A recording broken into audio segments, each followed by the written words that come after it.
Pas une seule goutte de miel dans ces ruches et une production qui tourne au ralenti.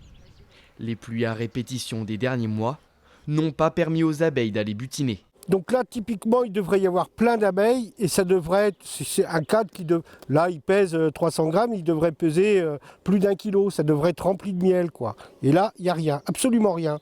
Des ruches sèches et des alvéoles dépourvues de miel.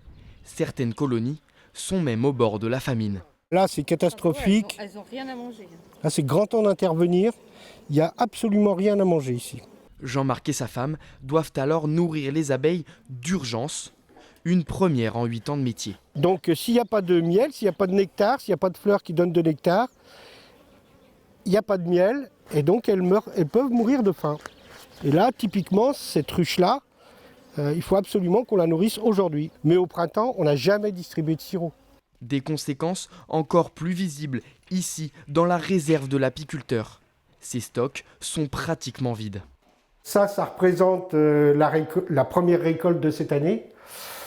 En principe, on devrait avoir des seaux jusque-là sur toute la surface.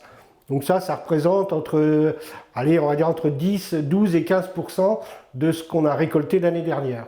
Pour pallier aux ruches mortes de cet hiver, cette pouponnière crée de nouvelles colonies. Donc ça, c'est une colonie qui va remplacer les pertes de l'hiver 2023. Et cette année, ces commandes ont terriblement augmenté.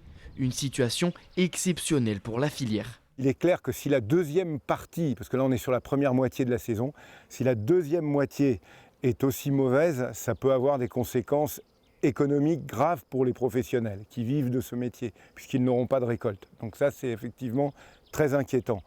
Si les cas de mortalité chez les abeilles pollinisatrices venaient à se multiplier, c'est toutes les filières agricoles qui pâtiront.